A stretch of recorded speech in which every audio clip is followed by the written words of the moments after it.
अस्सलाम वालेकुम स्टूडेंट्स। आज हम चैप्टर नंबर 13 में ओहम्स लॉ पढ़ने जा रहे हैं। ओहम्स लॉ क्या है? ये करंट और पोटेंशियल डिफरेंस के दरमियान एक रिलेशन है जिसे जॉर्ज साइमन ओहम ने पेश किया है। जॉर्ज साइमन ओहम ये एक जर्मन फिजिस्ट है। इसने ये लॉ पेश किया है कि करंट और पोटेंशियल डिफरेंस में क्या रिलेशन होता है। तो देखते हैं कि ये किस तरह का रिलेशन है कि जब हम किसी कंडक्टर के एंड्स के क्रॉस बैटरी कनेक्ट करते हैं, तो इस तरह एक कंडक्टर है, ये कंडक्टर है कोई, इसके एंड्स के क्रॉस हम एक बैटरी कनेक्ट करते हैं जिसका पोटेंशियल डिफरेंस V के बराबर है। तो जैसे हम बैटरी कनेक्ट करेंगे तो इस कंडक्टर में करंट फ्लो करना शुरू करेगा। ये करंट किस चीज़ पर डिपेंड करता है, इसी को एक्सप्लेन किया है जॉर्ज साइमन ओहम ने, और ये उसके नाम पर ही ये लॉ मशहूर है, ओहम्स लॉ। इसकी जो स्टेटमेंट है वो ये है कि this current flowing through conductor is directly proportional to the potential difference across the ends of conductor provided the physical state of the conductor remains constant। अब फिजिकल स्टेट से क्या मुराद है कि उसकी जो रेजिस्टेंस है वो चेंज ना हो और जो टेम्परेचर है वो चेंज ना हो। ये फिजिकल स्टेट अगर एक जैसी रहती है, इसमें कोई तब्दीली नहीं आती, तो कंडक्टर में जो करंट फ्लो कर रहा है आई, वो पोटेंशियल डिफरेंस के डायरेक्टली प्रोपोर्शनल है। तो ये है ओहम्स लॉ। मैथमेटिकली हम लिख सकते हैं I is directly proportional to V, यानी करंट पोटेंशियल डिफरेंस के डायरेक्टली प्रोपोर्शनल है। या हम इसे लिखते हैं I V is equal to IR। ठीक है, where R is constant of proportionality, where R is constant of proportionality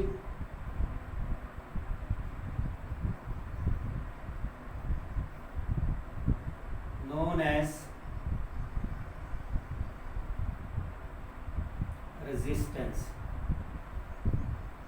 ठीक है, इसको रेजिस्टेंस कहते हैं, इस कांस्टेंट ऑफ प्रोपोर्शनैलिटी को।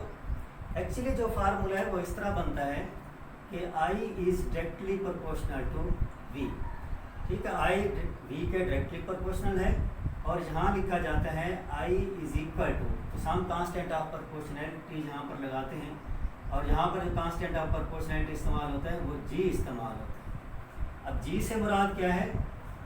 G ये कंडक्टेंस है। ये क्या है? कंडक्टेंस। और conductance is the reciprocal of resistance, यानी कि जो G है this is equal to 1/R, या R is equal to 1/G। ये एक दूसरे के रेसिप्रोकल है। एक रेजिस्टेंस है, एक कंडक्टेंस है। एक कंडक्टेंस से मुराद ये है कि कितना इजी करंट फ्लो कर सकता है, और रेजिस्टेंस से मुराद ये है कि करंट के फ्लो में कितनी रुकावट है, कितनी हर्डल उसके रास्ते में है। तो लिहाजा यहाँ हम फिर लिखते हैं कि V is equal to I/G, V is equal to I/G, where 1/G is equal to R, so V is equal to IR। तो सिंपल फार्मूला हम इसका यही लिखते हैं कि V is equal to IR। Direct लिख देते हैं कि I is proportional to V and V is proportional to I, तो V is equal to IR, ये फार्मूला। ठीक है, ये है ओहम्स लॉ की mathematical form, V is equal to IR। लेकिन इसमें शर्त ये है, एक कंडीशन लगाई गई है कि फिजिकल स्टेट कंडक्टर की चेंज ना हो। अगर फिजिकल स्टेट कंडक्टर की चेंज हो जाती है तो फिर ये करंट और V के दरमियान रिलेशन इस तरह का नहीं रहता। अब हम देखते हैं कि ये जो रेजिस्टेंस है ये क्या है। रेजिस्टेंस से क्या हो रहा है? रेजिस्टेंस है it is the measure of opposition in the flow of charge। Resistance से क्या मुराद है? Resistance it is the measure of of opposition to the flow of current, to the flow of current या charges भी कह सकते हैं कि करंट के बहाव में जो रुकावट है दैट इज कॉल्ड रेजिस्टेंस। और resistance metal to metal vary करती है। रेजिस्टेंस जो है वो डिपेंड करती है नेचर पर, नेचर ऑफ कंडक्टर, यानी कंडक्टर की नेचर क्या है, जिस मटेरियल का बना हुआ है, और दूसरा कंडक्टर की डायमेंशंस पर, डायमेंशंस ऑफ कंडक्टर, कंडक्टर की डायमेंशंस क्या है, लंबाई चौड़ाई उसकी कितनी है, वॉल्यूम कितना है, ये कंडक्टर डायमेंशंस ऑफ कंडक्टर, और यानी कि इसे 1 कह लें, 2 कह लें। और नंबर 3 टेम्परेचर, रेजिस्टेंस जो है वो टेम्परेचर पर भी डिपेंड करती है, और टेम्परेचर चेंज करने से रेजिस्टेंस में चेंज आ जाती है। ठीक है, ये है ओहम्स लॉ जो करंट और पोटेंशियल डिफरेंस के दरमियान एक रिलेशन है। तो V और I के दरमियान ओहम्स लॉ के मुताबिक जो ग्राफ बनता है वो एक स्ट्रेट लाइन बनती है। ठीक है, I और V डायरेक्टली प्रोपोर्शनल है एक दूसरे के। तो अगर ग्राफ बनाया जाए ऐसे कंडक्टर्स का कि जिनमें करंट गुजर रहा है और वो ओहम्स लॉ को ओबे कर रहे हैं, तो V और I के दरमियान जो ग्राफ है वो इस तरह की एक स्ट्रेट लाइन है। यानी इस तरह का स्ट्रेट लाइन है तो आप कह सकते हैं ये ओहम्स लॉ का ग्राफ है कि V और I के दरमियान। तो ऐसे तमाम मटेरियल्स जो ओहम्स लॉ को ओबे करते हैं उसका ग्राफ इस तरह का होगा, और ऐसे मटेरियल्स को ओहमिक मटेरियल्स कहते हैं। तो यानी कि जहाँ पर हम 2 किस्म के मटेरियल्स एक्सप्लेन करेंगे, एक ओहमिक और एक non ohmic. Ohmic substances those which obey Ohm's law. ठीक है, जो ओहम्स लॉ को ओबे करें वो ओहमिक मटेरियल कहलाते हैं, जिनके उनका ग्राफ इस तरह एक स्ट्रेट लाइन होगा। और कुछ हैं non ohmic, non ohmic substances those which do not obey Ohm's law.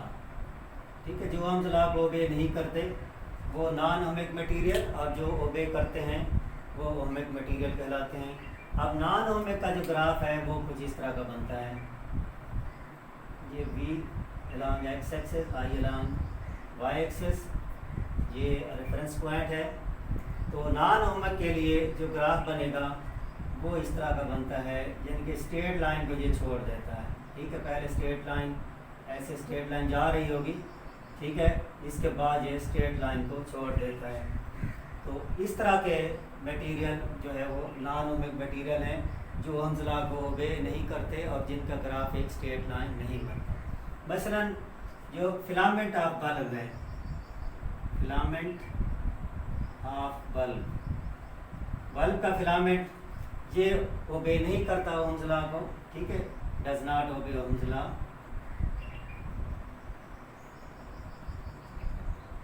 ये ओहम्स लॉ को ओबे नहीं करता फिलामेंट ऑफ बल्ब। क्यों?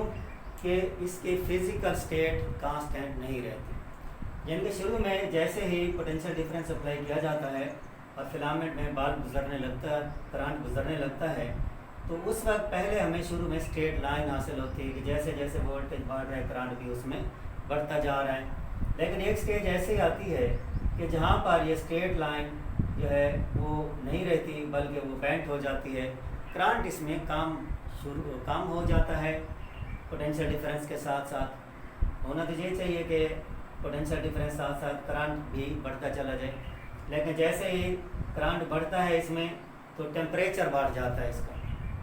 टेम्परेचर बढ़ने की वजह से रेजिस्टेंस इंक्रीज़ हो जाती है, और जैसे रेजिस्टेंस इंक्रीज़ होगी तो करंट का फ्लो उसमें कम हो जाएगा, लिहाजा ये ओबे नहीं करता ओहम्स लॉ। इसके अलावा कुछ जो सेमीकंडक्टर मटेरियल्स हैं वो भी ओहम्स लॉ को ओबे नहीं करते, वो भी नॉन ओहमिक हैं। यानी कि नॉन ओहमिक की एक एग्जांपल ये हो गई है, और दूसरी जो है वो है सेमीकंडक्टर्स। सेमीकंडक्टर्स में ये सिलिकॉन और जर्मेनियम वगैरह फोर्थ ग्रुप से जिनका ताल्लुक है, ये सेमीकंडक्टर मटेरियल्स कहलाते हैं। ये भी ओम्स लॉ को ओबे नहीं करते और इनका ग्राफ इससे थोड़ा सा डिफरेंट बनता है। जिनके वी यहाँ पर है और आई अलॉन्ग वाई एक्सिस है, तो इसका ग्राफ जो है वो इस किस्म का बनता है, ठीक है। और ये नीचे की तरफ आ रहा है, यानी कि रेजिस्टेंस जब बढ़ गई है तो इसमें करंट कम हो गया है, ये करंट की लाइन जो है वो नीचे की तरफ आ रही है। लेकिन यहाँ पर क्या होता है, यहाँ पर ये करंट जो है ना वो एकदम ऊपर की तरफ जा रहा है, करंट बढ़ता जा रहा है। यानी कि जब सेमीकंडक्टर मटेरियल का टेम्परेचर बढ़ाया जाता है तो एक अपोजिट बिहेवियर है मेटल्स या कंडक्टर की निस्बत, मेटल कंडक्टर निस्बत अपोजिट बिहेवियर है। इसमें रेजिस्टेंस इनकी कम हो जाती है, टेम्परेचर बढ़ाने से रेजिस्टेंस कम हो जाती है, जबकि जो मेटालिक कंडक्टर्स हैं उनकी रेजिस्टेंस बढ़ जाती है टेम्परेचर बढ़ाने से, और सेमीकंडक्टर की रेजिस्टेंस टेम्परेचर बढ़ाने से कम हो जाती है, जिसकी वजह से ये ओम्स लॉ को ओबे नहीं करते।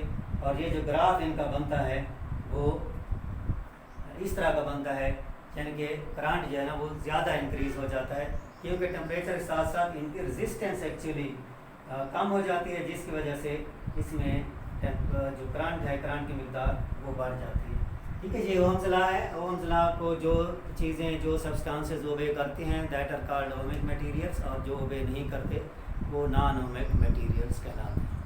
अब इसी ओम्स लॉ में ही ये अभी हमने पढ़ा है कि रेजिस्टेंस क्या है। रेजिस्टेंस के यूनिट जहाँ से निकालेंगे, रेजिस्टेंस के यूनिट क्या बनेंगे, फ्रॉम वी एंड आई जो फार्मूला लिखा है V is equal to I R, तो this implies R is equal to V divided by I. V के यूनिट यानी पोटेंशियल डिफरेंस के वोल्ट होते हैं, करंट के एम्पेयर होते हैं, तो volt ampere inverse, volt ampere inverse ये रेजिस्टेंस के यूनिट हैं, और इसका जो कंबाइंड नाम है वोल्ट एम्पेयर इनवर्स, इसे ओहम कहते हैं, ठीक है, ओहम। और इसका जो सिंबल है वो इस तरह लिखा जाता है, ओमेगा पढ़ते हैं इसे, तो रेजिस्टेंस के यूनिट हैं ओहम। तो एक ओम रेजिस्टेंस कब होगी, तो इसी फार्मूले से आप देख सकते हैं कि जब कंडक्टर के एंड्स के क्रॉस 1 वोल्ट का पोटेंशियल डिफरेंस हो और उसमें 1 एम्पेयर करंट फ्लो करे, तो रेजिस्टेंस जो होगी वो 1 ओम के बराबर होगी, यानी कि 1 वोल्ट पर 1 ampere is equal to 1 ohm. Conductor से 1 एम्पेयर करंट गुजर रहा हो, जबकि उसके एंड्स के क्रॉस पोटेंशियल डिफरेंस जो है वो 1 वोल्ट का हो, तो उस वक्त उस कंडक्टर की रेजिस्टेंस 1 ओम होगी। और रेजिस्टेंस कुछ मटेरियल की टेम्परेचर बढ़ाने से बढ़ती है और कुछ की कम होती है। जो मेटल कंडक्टर्स हैं उनकी रेजिस्टेंस टेम्परेचर बढ़ाने से बढ़ती है, जबकि जो सेमीकंडक्टर मटेरियल्स हैं अभी आपको बताया है, इनका टेम्परेचर बढ़ाया जाए तो इनकी रेजिस्टेंस कम हो जाती है, जिसकी वजह से इनमें करंट ज़्यादा गुजरते हैं। तो अब हम देखते हैं इस रेजिस्टेंस के कम्बिनेशन कि हम रेजिस्टेंसेस को किस तरह कंबाइन करते हैं, किस तरह एक दूसरे के साथ जोड़ते हैं, या जो सर्किट बनाए जाते हैं उनमें रेजिस्टेंसेस के कम्बिनेशन किस तरह के होते हैं, ठीक है। ये 2 तरह के कम्बिनेशन इस्तेमाल होते हैं रेजिस्टेंसेस के, एक सीरीज़ कम्बिनेशन कहलाता है और दूसरा पैरेलल कम्बिनेशन कहलाता है। ये combination of resistances.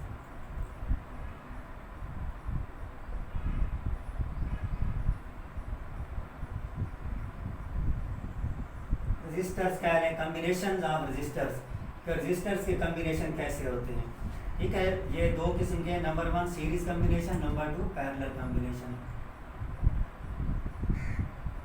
Series combination और number 2 parallel combination. Series combination में क्या होगा कि रेजिस्टेंसेस को हम एक दूसरे के साथ जोड़ देंगे, उनके एंड्स को इस तरह एक दूसरे के साथ जोड़ते जाएंगे, जैसे एक रजिस्टर ये है उसके साथ दूसरा मिला लें, उसके साथ ये तीसरा रजिस्टर मिला लें, ये सीरीज़ कम्बिनेशन कहलाएगा। और सीरीज़ कम्बिनेशन हम वहाँ लगाते हैं जहाँ पर रेजिस्टेंस बढ़ानी हो, जहाँ पर रेजिस्टेंस हमने बढ़ानी होती है, ज़्यादा रेजिस्टेंस चाहिए, तो वहाँ पे हम सीरीज़ कम्बिनेशन इस्तेमाल करते हैं। मसलन ये रजिस्टर हैं कुछ, ये रजिस्टर का सिंबल है, ठीक है, एक रजिस्टर है, इसके साथ ये दूसरा हम मिला देते हैं, और फिर एक तीसरा रजिस्टर है वो इसके साथ मिला दिया जाता है। ये इसको हम कह देते हैं R1, R2 और R3। ये 3 रजिस्टर्स हैं जिन्हें सीरीज में मिला दिया गया है। ठीक है, ये एंड्स जो है ना इनके यहाँ पर जुड़े हुए हैं, ये सीरीज कम्बिनेशन कहलाता है। सीरीज कम्बिनेशन में रेजिस्टेंस बढ़ जाती है, यानी जब रेजिस्टेंस किसी जगह पर बढ़ाना मकसूद हो तो कम्बिनेशन ये सीरीज़ वाला इस्तेमाल किया जाता है। सीरीज़ कम्बिनेशन में जो टोटल रेजिस्टेंस है, मजमूई रेजिस्टेंस है, वो बढ़ जाती है, यानी कि सबका सम है। तो mathematically we can write R equivalent, इसको इक्विवेलेंट कहते हैं, यानी कि जो मजमूई रेजिस्टेंस है वो है R1 plus R2 plus R3। ठीक है, इन तीनों को जमा कर देंगे ये इक्विवेलेंट रेजिस्टेंस आ जाएगी। यानी कि तीन रजिस्टर आपस में जुड़े हुए हैं, हम चाहते हैं हम इनकी जगह एक रजिस्टर इस्तेमाल करें, तो हम तीनों को जमा कर देंगे, जो मजमूई रेजिस्टेंस आएगी वो इक्विवेलेंट रेजिस्टेंस होगी, और इन तीनों घटाकर फिर हम उतनी कीमत का रजिस्टर जो है इसमें लगा सकते। मिसाल के तौर पर इसमें जो रजिस्टर इस्तेमाल हो रहे हैं, ये पहला जो है वो 5 ओम है, दूसरा कह देते हैं ये 10 ओम है, और तीसरा हम कह देते हैं चलें 15 ओम है। ये तीन रजिस्टर हैं। अब इक्विवेलेंट रेजिस्टेंस क्या होगी इसकी, 5 plus 10 plus 15 is equal to 30 ohm. तो टोटल रेजिस्टेंस 30 ओम होगी। तो अगर हम इन तीनों को जो 30 ओम का रजिस्टर इस्तेमाल कर लें तो तब भी ठीक है, या 30 ओम का अवेलेबल नहीं है तो फिर हम कम्बिनेशन में ये लगा देंगे। इसमें एक बात याद रखें, जब सीरीज़ कम्बिनेशन होगा रेजिस्टेंस का तो टोटल रेजिस्टेंस जो होगी वो इस रेजिस्टेंस में ज़्यादा से ज़्यादा रेजिस्टेंस से भी ज़्यादा होगी। ठीक है, टोटल रेजिस्टेंस जो है वो ज़्यादा से ज़्यादा रेजिस्टेंस, इसमें ज़्यादा से ज़्यादा रेजिस्टेंस है 15 ओम, तो जो इक्विवेलेंट रेजिस्टेंस होगी वो ज़्यादा से ज़्यादा रेजिस्टेंस से भी ज़्यादा होगी। ठीक है, जो लार्ज रेजिस्टेंस हम इस्तेमाल कर रहे हैं इसमें, तो इसका जो टोटल रेजिस्टेंस है वो इससे भी ज़्यादा होगी। अब देखें ज़्यादा से ज़्यादा इसमें 15 है, लेकिन जब हम इनको सबको ऐड अप कर देते हैं वो 30 हो जाता है। उस ज़्यादा से ज़्यादा रेजिस्टेंस से भी ज़्यादा रेजिस्टेंस है इक्विवेलेंट रेजिस्टेंस। ये है कौन सा कम्बिनेशन, सीरीज़ कम्बिनेशन में। आपने देखा होगा शादी ब्याह के मौक़ों पर ये कुंभ में इस्तेमाल किए जाते हैं। ये कुंभ में छोटे छोटे बल्ब होते हैं, तकरीबन 1.5 वोल्ट के बल्ब होते हैं, इनको सीरीज़ में जोड़ा जाता है ताकि रेजिस्टेंस बढ़ जाए और जो करंट हम उसे प्रोवाइड कर रहे हैं उसकी वजह से ये फ्यूज़ ना हो जाए। नेक्स्ट है पैरेलल कम्बिनेशन। पैरेलल कम्बिनेशन में हम इस तरह लगाएंगे, एक रजिस्टर ये है, उसके ऊपर ये लगाएंगे, उसके ऊपर ये लगाएंगे, इनके एंड्स को एक साथ मिला देंगे, ये पैरेलल कम्बिनेशन। जैसा कि यहाँ पर देखें कि ये हमारे पास एक रजिस्टर है, ठीक है, उसके साथ एक और रजिस्टर है, और फिर ये एक तीसरा रजिस्टर है, ये पैरेलल कम्बिनेशन है। ठीक है, इन तीनों को हम जो है ना वो इस तरह मिला देते हैं ये, और फिर जहाँ पर हम पोटेंशियल डिफरेंस अप्लाई कर देते हैं तीनों के एंड्स के क्रॉस। इसमें क्या है, इसमें ये यहाँ पर जो है वो पोटेंशियल डिफरेंस अप्लाई किया जाता है, ये बैटरी लगा देते हैं। ये हमारे पास यानी कि R1 रजिस्टर है, R2 है और R3 है। R1 जो है वो उसी तरह ले लेते हैं, 5 ओम है, ये 10 ओम है और ये 15 ओम है। तो इक्विवेलेंट रेजिस्टेंस जब हम इसके निकालेंगे वो कम से कम रेजिस्टेंस से भी कम होगी। ठीक है, कम से कम रेजिस्टेंस इसमें 5 है, तो जो इक्विवेलेंट रेजिस्टेंस होगी वो इस 5 से भी कम है। चलें इसको देख लेते हैं, इसका फार्मूला क्या है। इसका फार्मूला है इक्विवेलेंट रेजिस्टेंस का 1/R equivalent is equal to 1/R1 plus 1/R2 plus 1/R3। ये पैरेलल कम्बिनेशन में आप फार्मूला याद रखेंगे कि इक्विवेलेंट रेजिस्टेंस जो है वो 1/R1 plus 1/R2 plus 1/R3 के बराबर है। अब इसमें हम वैल्यूज़ रख देते हैं कि हम ये जो इक्विवेलेंट रेजिस्टेंस निकालेंगे वो कम से भी कम होगी। ठीक है, तो 1/5 प्लस 1/10 प्लस 1/15, इसका एलसीएम निकाल लें, एलसीएम वो 30 ही आएगा। 30 को 5 से डिवाइड करें 6 आंसर आएगा, प्लस 10 से डिवाइड करें 3 आंसर आएगा, 3 को 1 से मल्टीप्लाई करें जहाँ पे 3 लिखेंगे, प्लस 15 से डिवाइड करें तो 2 आंसर आएगा, 2 को 1 से मल्टीप्लाई करें तो ये आंसर आएगा। तो इनको आप जमा करते हैं, 6 और 3 9, 9 और 2 11, 11 डिवाइडेड बाय 30, ये है 1/R इक्विवेलेंट। ठीक है, ये दोनों रेसिप्रोकल हैं तो एक इनको उल्टा देते हैं, क्रॉस मल्टीप्लिकेशन कर दें तो 11 × R equivalent is equal to ये 30, ये आ जाएगा। जहाँ R equivalent is equal to 30 divided by 11। अब 11 से आप 30 को डिवाइड कर दें, ये आंसर जो है वो आ जाएगा। 11 से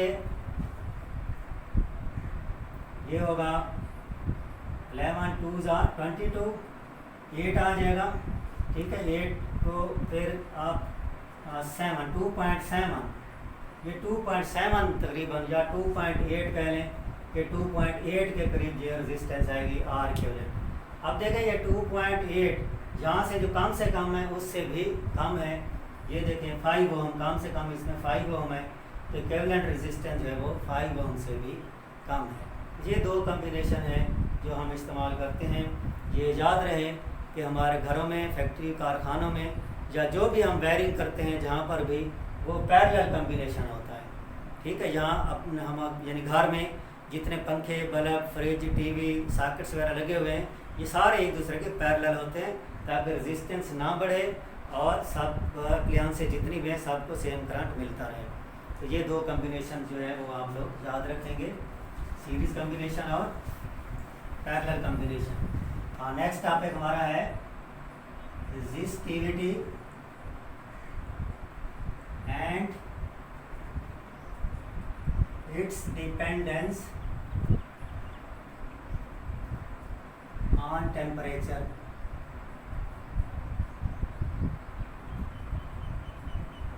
तो क्या टॉपिक है? Resistivity and its dependence upon temperature. Temperature और इसकी डिपेंडेंस किस तरह है और रेजिस्टिविटी से क्या मुराद है। तो इसमें हम देखते हैं कि रेजिस्टेंस किस किस चीज़ पर डिपेंड करती है। पहले हम पढ़ चुके हैं कि रेजिस्टेंस जो है वो डिपेंड करती है नेचर ऑफ द मटेरियल, और फिर रेजिस्टेंस डिपेंड करती है डिमेंशंस ऑफ द कंडक्टर की डिमेंशंस क्या हैं। तो प्रैक्टिकली ये देखा गया है कि रेजिस्ट कोई भी कंडक्टर है, मसलन ये कंडक्टर है, ये हम ये दो इक्वल साइज़ के कंडक्टर ले लेते हैं, तो इसमें ये दोनों इक्वल साइज़ के हैं लेकिन जो मटेरियल है डिफरेंट है, मटेरियल डिफरेंट है। अब डिफरेंट मटेरियल है तो रेजिस्टेंस भी डिफरेंट होगी, ठीक है। रेजिस्टिविटी भी डिफरेंट होगी, रेजिस्टेंस भी डिफरेंट होगी डिफरेंट मटेरियल्स की। मसलन हम इसे कह देते हैं कि ये सिल्वर है और ये कॉपर है, ठीक है। दोनों में करंट की जो मिकदार गुजरेगी वो डिफरेंट होगी, और करंट की मिकदार वो रेजिस्टेंस पर डिपेंड कर रही है कि रेजिस्टेंस इस मटेरियल की कितनी है।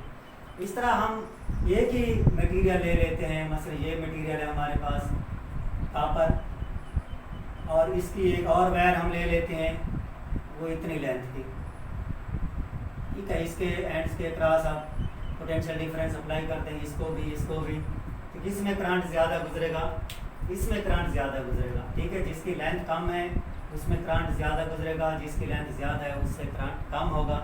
क्योंकि करंट ऐसे नहीं होता कि इलेक्ट्रॉन जो है हम इसमें दाखिल करें और वो भागते हुए चले जाएं, ऐसे नहीं होगा। आप लोग पढ़ चुके हैं कि इलेक्ट्रॉन ड्रिफ्ट वेलोसिटी से जाते हैं, एटम से कोलाइड करते हुए जाते हैं। जितना ज़्यादा कोलिजन एटम्स के साथ होता है, एटम्स का एम्पलीट्यूड ऑफ वाइब्रेशन उतना बढ़ जाता है, यानी टेम्परेचर बढ़ जाता है, उनकी काइनेटिक एनर्जी बढ़ जाती है, जिसकी वजह से एम्पलीट्यूड ऑफ वाइब्रेशन बढ़ता है।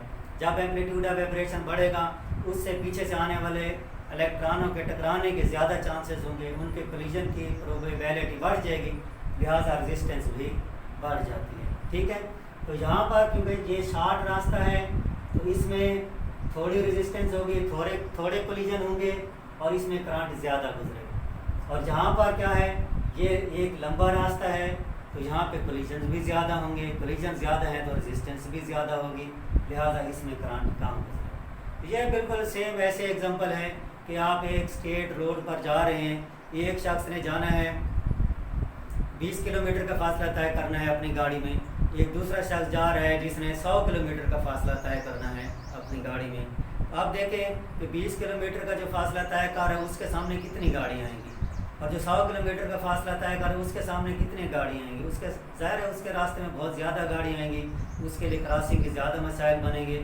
ये गाड़ियाँ ही समझ लें कि इलेक्ट्रॉन जो है गाड़ियाँ ही हैं, वो जा रही हैं और रास्ते से रास्ते में डिफरेंट जो है और गाड़ियाँ रुकी हुई हैं, ये एटम्स हैं वो ऑपरेट कर रहे हैं, उनको रास्ता मिलता है या नहीं मिलता। तो सेम उसी तरह है कि जितना लंबा रास्ता है रेजिस्टेंस उतनी ज़्यादा है, जितना शॉर्ट रास्ता है रास्ते में रुकावट उतनी कम है। लिहाजा हम इन दोनों से एक कंक्लूजन निकालते हैं कि resistance is directly proportional to length of the conductor. Length conductor की जो है उस पर डिपेंड कर रही है रेजिस्टेंस। लेंथ जितनी ज़्यादा होगी, फासला जितना ज़्यादा होगा, रेजिस्टेंस उतनी ज़्यादा होगी। अब देखते हैं कि दो हम इक्वल कंडक्टर ले लेते हैं इक्वल लेंथ के, और उसका डायमेंशन थोड़ा सा डायमेंशन बढ़ा देते हैं, यानी कि एरिया क्रॉस सेक्शन बढ़ा देते हैं। अब ये भी एक कॉपर का कंडक्टर है और इसका एरिया क्रॉस सेक्शन हम बढ़ा देते हैं, ठीक है। लेंथ उतनी ही रहने देते हैं, लेकिन जो क्रॉस सेक्शनल एरिया है वो इसका बढ़ा देते हैं। अब इसमें भी इलेक्ट्रॉनों ने गुजरना है, इसमें भी इलेक्ट्रॉनों ने गुजरना है। अब देखें इसमें ज़्यादा आसानी से इलेक्ट्रॉन गुजर जाएंगे, ठीक है, इसमें पाथ ज़्यादा है, फ्री इलेक्ट्रॉन ज़्यादा इसमें से गुजर जाएंगे, जबकि इसमें उतने नहीं गुजर पाएंगे। जहाँ रुकावटें ज़्यादा हैं इसकी निस्बत। ये बिल्कुल ऐसे एग्जांपल है कि आप यहाँ पे एक लिंक रोड पे जा रहे हैं और यहाँ आप मोटरवे पे जा रहे हैं। अब मोटरवे कितना खुला चौड़ा वन वे है, तो वहाँ पे कोई रुकावट नहीं है, आप इजीली जा रहे हैं, रास्ते में कोई रुकावट नहीं, या रुकावट है तो बहुत कम हो सकती है। लेकिन जहाँ पर जो है तो रुकावट बहुत ज़्यादा है, ठीक है, वन वे नहीं है, ये यहाँ पर जो है ट्रैफिक एक ही रोड पर आ भी रही है, जा भी रही है, तो लिहाजा जहाँ पर रेजिस्टेंस ज़्यादा है, जहाँ पर रेजिस्टेंस कम है। तो जहाँ पर हम देख रहे हैं एरिया जो है रेजिस्टेंस एरिया पर डिपेंड कर रही है। जिसका एरिया ज़्यादा है वहाँ रेजिस्टेंस कम है, जिसका एरिया कम है वहाँ पर रेजिस्टेंस ज़्यादा है। तो लिहाजा resistance is inversely proportional to area of conductor, ठीक है। ये दो नतीजे हमने हासिल किए हैं, जहाँ से रेजिस्टेंस लेंथ के डायरेक्टली प्रोपोर्शनल है और एरिया के इनवर्सली प्रोपोर्शनल है। तो दोनों को कंबाइन करें तो R is proportional to L over A। अब साइन ऑफ प्रोपोर्शनलिटी ख़त्म करें तो जहाँ पर एक कांस्टेंट अप्लाई होता है, ठीक है, कांस्टेंट यहाँ पे अप्लाई करेंगे और ये कांस्टेंट है रो, ठीक है, ये कांस्टेंट है RH रो। तो ये कांस्टेंट ये रेजिस्टिविटी कहलाता है। तो यहाँ पर जो कांस्टेंट ये इस्तेमाल हुए हैं ये रेजिस्टिविटी कहलाता है, रेजिस्टिविटी ऑफ कंडक्टर। ये किसी भी मटेरियल की एक प्रॉपर्टी है रेजिस्टिविटी। अलबत्ता ये टेम्परेचर पर भी डिपेंड करती है, लेकिन हर मटेरियल की रेजिस्टिविटी अपनी है। ये बुक में एक चार्ट दिया गया है, उस चार्ट में आप लोग देख लेंगे कि डिफरेंट मटेरियल्स की रेजिस्टिविटी अपनी है। तो सबसे कम जो है कॉपर और सिल्वर की रेजिस्टिविटी है, और यही वजह है कि हम वायरिंग के लिए कॉपर वायर्स और सिल्वर वायर्स इस्तेमाल करते हैं। तो ये रेजिस्टिविटी है जो है ये मेटल टू मेटल ये चेंज होती है, कि मेटल पर डिपेंड करती है। अब यहाँ से देखें रेजिस्टिविटी को हम निकालते हैं कि ये किस चीज़ के बराबर है। R इज इक्वल टू ए को दूसरी साइड पर ले जाएंगे, मल्टीप्लाई हो जाएगा, और L उधर जाके डिवाइड हो जाएगा, ये बनेगा RA डिवाइडेड बाय L। ये है रेजिस्टिविटी ऑफ ए मटेरियल। तो यहाँ से हम इसे डिफाइन भी कर सकते हैं कि अगर हमारे पास एक ऐसा रजिस्टर है जिसका area cross section 1 metre square है, ठीक है, और उसकी जो लेंथ है वो 1 मीटर के बराबर है, तो रेजिस्टिविटी रो देखिए किस चीज़ के बराबर आएगी, R into 1 metre square divided by 1। ये आ जाएगी rho is equal to R into 1 metre square, और 1 ये जो है वॉल्यूम कहलाता है। तो हम कह सकते हैं कि resistance of a metre cube of a conductor is called resistivity. Resistance of a metre cube, resistance of a metre cube is called resistivity. ऐसे डिफाइन करेंगे इसे, resistance of a metre cube, यानी कि 1 मीटर क्यूब का जो resistor है उसकी resistance resistivity कहलाती है। अब 1 मीटर क्यूब कैसे लेंगे, 1 मीटर क्यूब से मुराद है कि उस रजिस्टर का वॉल्यूम 1 मीटर क्यूब है। मसलन ये हम रजिस्टर ले रहे हैं, तो इसका area cross section 1 metre square है और इसकी लेंथ 1 मीटर के बराबर है, तो ये 1 मीटर क्यूब कहलाएगा। इस 1 मीटर क्यूब के रेजिस्टेंस इज कॉल्ड रेजिस्टिविटी, और यूनिट्स भी आप इसके निकाल सकते हैं रेजिस्टिविटी के यूनिट्स ऑफ रो, रेजिस्टिविटी के यूनिट आप इसी फार्मूले से निकाल सकते हैं इजीली, R/A/L, ठीक है। और रेजिस्टेंस के यूनिट ओहम, और metre square divided by metre, length के यूनिट मीटर, 1 मीटर कैंसिल हो जाएगा तो इसके यूनिट आएंगे ओहम मीटर, ठीक है। ये ओहम मीटर रेजिस्टिविटी के यूनिट हैं, इसे आप यूं भी लिख सकते हैं ओहम मीटर रेजिस्टिविटी के यूनिट। तो रेजिस्टिविटी ये डिमेंशंस पर डिपेंड नहीं करती, तो डिमेंशन कितने हैं, अलबत्ता ये मेटल पर डिपेंड करती है, मटेरियल पर डिपेंड करती है कि मटेरियल कौन सा है, और दूसरा टेम्परेचर पर भी डिपेंड करती है। टेम्परेचर के इंक्रीज करने से जितने भी मेटल्स होंगे उनकी रेजिस्टिविटी इंक्रीज करेगी, ठीक है। बात क्लियर हो गई। अब कुछ और टर्म्स हैं वो हम देख लेते हैं। तो रेजिस्टिविटी के साथ जहाँ पे एक टर्म पहले मैंने आपको बताया भी कंडक्टेंस, कंडक्टेंस से क्या मुराद है, कंडक्टेंस ये रेसिप्रोकल है रेजिस्टेंस का 1/R, reciprocal of resistance is called conductance, इसे G से ज़ाहिर करते हैं, G = 1/R। तो G के यूनिट क्या होंगे कंडक्टेंस के, 1/ओहम, ठीक है। इसे ओहम इनवर्स या इसे पढ़ते हैं MHO मोहो, या इसे एक और यूनिट है सैमन, ठीक है। ये सारे इसी के यूनिट हैं, ओहम इनवर्स या मोहो या सैमन, ये कंडक्टिविटी के यूनिट हैं। Conductivity is reciprocal of conductance जो है ये रेजिस्टेंस का रेसिप्रोकल है। अब रेजिस्टेंस किसी की जितनी कम होगी कंडक्टेंस उतनी ज़्यादा होगी, यानी कि उतना ज़्यादा वो कंडक्ट करेगा। कंडक्टेंस से मुराद मटेरियल कंडक्ट कितना कर सकता है, और रेजिस्टेंस से मुराद ये मटेरियल करंट को रेजिस्ट कितना करता है। तो इसके यूनिट क्या होंगे, सैमन, ओहम या मोहो या ओहम इनवर्स। इसके साथ एक और टर्म है conductivity, this is the reciprocal of resistivity, ठीक है। ये रेजिस्टिविटी का रेसिप्रोकल है, इसे सिग्मा से ऐसे ज़ाहिर किया जाता है, सिग्मा = 1/ρ। सिग्मा से मुराद कंडक्टिविटी और रो से मुराद रेजिस्टिविटी। अब सिग्मा के यूनिट क्या हैं, सिग्मा के यूनिट बनेंगे 1/ρ के यूनिट जो बनेंगे, यानी कि 1/ओहम मीटर, ठीक है। या इसे हम लिखेंगे ओहम इनवर्स मीटर इनवर्स, इकट्ठा भी लिख सकते हैं, ओहम मीटर ब्रैकेट में लिख के टोटल पर इनवर्स, ठीक है। अब ये जो ओहम इनवर्स है इसे हम क्या लिख सकते हैं, मोहो लिख सकते हैं या सैमन लिख सकते हैं। तो मोहो मीटर इनवर्स ये लिख दें, या इसे सैमन मीटर इनवर्स, ठीक है। जो आपको याद रह जाए वो यूनिट लिख दें, ये कंडक्टिविटी के यूनिट हैं, ठीक है। अब हम देखते हैं कि resistivity and its dependence on temperature, resistivity की टेम्परेचर पर जो डिपेंडेंस है वो किस तरह है, कि कैसे जो है रेजिस्टिविटी टेम्परेचर पर डिपेंड करती है।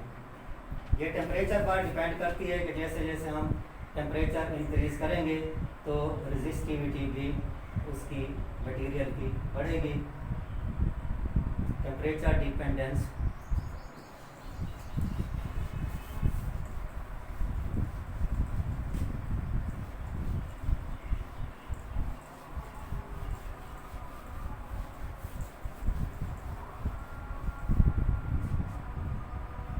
इसमें देख रहे हैं, हम ये देख रहे हैं it's dependence on temperature, resistivity की टेम्परेचर पर डिपेंडेंस देख रहे हैं कि अभी मैंने आपको बताया है कि रेजिस्टेंस इंक्रीज करती है टेम्परेचर बढ़ाने से। मसलन ये हमारे पास कंडक्टर है, इसका एरिया क्रॉस सेक्शन है कुछ, तो इसमें ये इलेक्ट्रॉन हैं जो मूव कर रहे हैं, ठीक है। इलेक्ट्रॉन इसमें ऐसे मूव कर रहे हैं, तो इलेक्ट्रॉन भी मौजूद हैं, फ्री इलेक्ट्रॉन मेटल में मूव करते हैं, और यहाँ पर एटम्स भी मौजूद हैं, ठीक है। ये डिफरेंट एटम्स तो सारे मटेरियल में होंगे, लेकिन ये चांद एक मैं यहाँ पे ले रहा हूँ कि ये जो रेड कलर के आपको नज़र आ रहे हैं ये एटम्स हैं और ये इलेक्ट्रॉन आ रहे हैं। अब आपको ये भी पता है कि कोई भी मटेरियल है उसके एटम रेस्ट में नहीं होते, वो मुसलसल वाइब्रेट करते हैं, ठीक है। मसलन ये पॉइंटर है मेरे पास, ये भी एटम से मिलकर बना हुआ है, ये एटम अपनी ही जगह पर वाइब्रेट कर रहे हैं। वाइब्रेशन से क्या मुराद है? To and fro motion, up and down motion. ये एटम जो है वो इस तरह फर्ज करें ये वाइब्रेट कर रहे हैं, ये अप एंड डाउन इतने एरिया में ये एटम वाइब्रेट कर रहे हैं। इसी तरह ये एटम है, ये भी इतने एरिया में वाइब्रेट कर रहे हैं।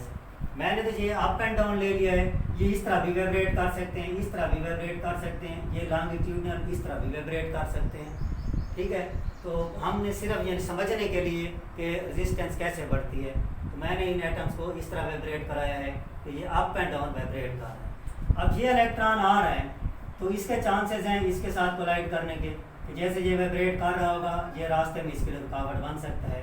सिमिलरली ये इलेक्ट्रॉन है, ये इसको तो क्रॉस कर रहेगा, अगले एटम के साथ ये टकरा सकता है। इसी तरह ये तीसरा इलेक्ट्रॉन है, ये भी इसके साथ टकरा सकता है। तो इस तरह ये जितने भी इलेक्ट्रॉन हैं ये आगे तरफ जैसे बढ़ेंगे किसी और एटम से टकरा जाएंगे, अपनी काइनेटिक एनर्जी उनको दे देंगे। जैसे उन्हें काइनेटिक एनर्जी मिलेगी तो उनका एम्पलीट्यूड ऑफ वाइब्रेशन बढ़ जाएगा, जिसकी वजह से कोलिजन के चांसेस और बढ़ जाएंगे। तो जितनी ज़्यादा काइनेटिक एनर्जी ये इलेक्ट्रॉन इन एटम्स को देते जाएंगे ये मटेरियल हीट अप होता जाएगा। ये हीटिंग इफेक्ट आप करंट पढ़ चुके हैं, वो यही वजह, इसी वजह से जो है हीटिंग इफेक्ट प्रोड्यूस होता है कि इलेक्ट्रॉन जो एटम साथ मुसलसल कोलाइड कर रहे होते हैं, अपनी काइनेटिक एनर्जी उनको प्रोवाइड कर रहे होते हैं, जिसकी वजह से टेम्परेचर जो है वो इंक्रीज़ कर जाता है। तो यहाँ पर जो है वो टेम्परेचर इंक्रीज़ करेगा। तो जब टेम्परेचर इंक्रीज़ करेगा तो क्या होगा? रेजिस्टेंस भी बढ़ेगी। ठीक है, टेम्परेचर इंक्रीज़ करेगा, रेजिस्टेंस बढ़ेगी, और इस टेम्परेचर इंक्रीज़ करने की वजह से ये जो एम्पलीट्यूड ऑफ वाइब्रेशन है ये भी बढ़ सकता है, ये भी बढ़ जाता है। बस पहले वो इतने एरिया में एक एटम था, वो इस एरिया में वाइब्रेट कर रहा है, अब उसका एम्पलीट्यूड ऑफ वाइब्रेशन यहाँ तक चला जाएगा, यानी कि वो इतने एरिया में वाइब्रेट करने लग जाएगा। इसी तरह ये एटम भी, इसका एम्पलीट्यूड भी बढ़ जाएगा, इसका एम्पलीट्यूड भी बढ़ जाएगा। तो ज़ाहिर है कि कोलिजन के चांसेस और ज़्यादा बढ़ जाएंगे। जितना ज़्यादा इनका एम्पलीट्यूड बढ़ता जाएगा कोलिजन के चांसेस उतने ज़्यादा बढ़ते जाएंगे, और ये मटेरियल जो है वो हीट अप होता चला जाएगा, और इस तरह रेजिस्टेंस जो है वो बढ़ती चली जाएगी। ठीक है, तो इसमें पहले हम देखते हैं कि ये जो एटम है पहले इसकी रेजिस्टेंस शुरू में यानी कि R0 रेजिस्टेंस है। जब टेम्परेचर बढ़ेगा तो इसकी रेजिस्टेंस भी बढ़ जाएगी, RT हो जाए। तो अब इसकी रेजिस्टेंस में कुछ चेंज आएगी। चेंज कितनी आएगी? यानी RT माइनस R0 ये आएगी चेंज रेजिस्टेंस में, यानी हम इसे कहते हैं चेंज इन रेजिस्टेंस। कि रेजिस्टेंस में कितनी चेंज आई है। कि शुरू में R0 है उसकी रेजिस्टेंस, इनिशियल रेजिस्टेंस कह दें, फिर फाइनल रेजिस्टेंस टेम्परेचर बढ़ने से आ जाएगी, तो रेजिस्टेंस में जो चेंज आएगी वो RT माइनस R0। अब ये जो चेंज आई है रेजिस्टेंस में, ये ओरिजिनल रेजिस्टेंस पर डिपेंड करती है कि ओरिजिनल रेजिस्टेंस कितनी थी। वो जितनी ज़्यादा होगी चेंज भी उसमें उतनी ज़्यादा आएगी। तो हम यहाँ पर लिख सकते हैं RT minus R0 is directly proportional to R0। ये ओरिजिनल रेजिस्टेंस के डायरेक्टली प्रोपोर्शनल है चेंज इन रेजिस्टेंस। और दूसरे नंबर पर ये change in resistance directly proportional है टेम्परेचर के, कि कितना टेम्परेचर इंक्रीज हुआ है या टेम्परेचर में कितनी चेंज आई है। इन दोनों को कंबाइन करें तो RT minus R0 is proportional to R0 into T। तो यहाँ पर एक इसको हम साइन ऑफ इक्वलिटी लगाएंगे, RT माइनस R0 और साइन ऑफ इक्वलिटी लगाएंगे तो फिर कांस्टेंट को अप्लाई करना पड़ेगा। तो यहाँ पर जो कांस्टेंट अप्लाई होता है वो है alpha, alpha R0 T। Alpha is constant of proportionality और इसे कहते हैं temperature coefficient of resistance. Alpha क्या कहलाता है? Temperature coefficient of resistance.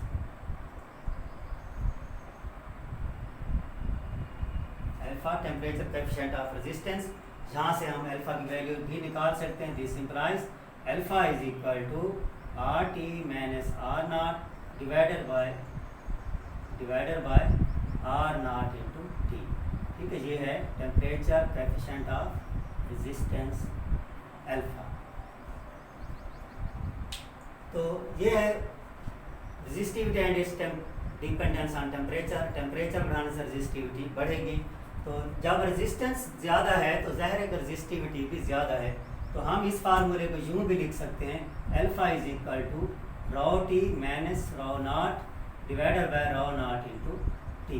तो ये इन टर्म्स ऑफ रेजिस्टिविटी भी इसको लिखा जा सकता है कि क्योंकि रेजिस्टेंस और रेजिस्टिविटी डायरेक्टली प्रोपोर्शनल है। ये फार्मूला अभी हमने लिखा था कि R is equal to rho L over A. यहाँ पर देखें ये रेजिस्टेंस और रेजिस्टिविटी एक दूसरे के डायरेक्टली प्रोपोर्शनल है, लिहाजा हम रेजिस्टेंस आर टी की जगह आर टी की जगह रो टी और आर नॉट की जगह रो नॉट लिख सकते हैं। तो ये टेम्परेचर जैसे हम बढ़ाते हैं तो रेजिस्टेंस भी बढ़ती चली जाती है। यानी कि एक वाइड रेंज है टेम्परेचर की जिस पर जितने भी मेटल्स हैं उनकी रेजिस्टेंस बढ़ती है। यानी कि 0 केल्विन से ऊपर टेम्परेचर बढ़ाएं या नीचे गिराएं तो जो चेंज आएगी रेजिस्टेंस में वो लीनियर चेंज आएगी। तो इस चेंज पर जो है वो हम डिफाइन करते हैं अल्फ़ा को, कि अल्फ़ा क्या है, फ्रैक्शनल चेंज इन रेजिस्टेंस पर kelvin. Fractional change in resistance पर केल्विन, ये अल्फ़ा की डेफिनेशन है। Fractional change in resistance per Kelvin is called temperature coefficient of resistance।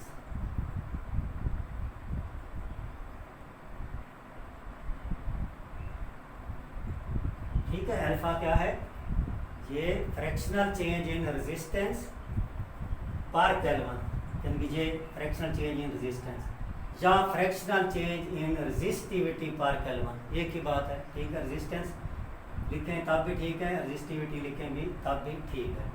तो ये है temperature coefficient of resistance alpha. अब ये जो अल्फ़ा है इसके यूनिट क्या हैं, पहले तो आप यूनिट देख लें फिर इसको मज़ीद आगे बढ़ाते हैं। अल्फ़ा की यूनिट, अब देखें ऊपर रेजिस्टेंस है नीचे रेजिस्टेंस, रेजिस्टेंस के यूनिट रेजिस्टेंस के साथ कैंसिल हो जाएंगे तो टेम्परेचर के यूनिट बचेंगे बाकी, यानी कि अल्फ़ा इज इक्वल टू, यानी कि ohm divided by ohm into kelvin. Ohm से कैंसिल 1 ओवर केल्विन या केल्विन इनवर्स। अल्फ़ा के यूनिट क्या है, ये है केल्विन इनवर्स। ये भी आप लोग याद रखें कि केल्विन इनवर्स अल्फ़ा के यूनिट। ये जो अल्फ़ा है यूनिट केल्विन इनवर्स, ये पॉजिटिव भी होता है नेगेटिव भी होता है, यानी कि पॉजिटिव अल्फ़ा और नेगेटिव अल्फ़ा। ये पॉजिटिव भी है ये नेगेटिव भी है। ये पॉजिटिव किन मटेरियल का अल्फ़ा होता है और नेगेटिव किन का होता है।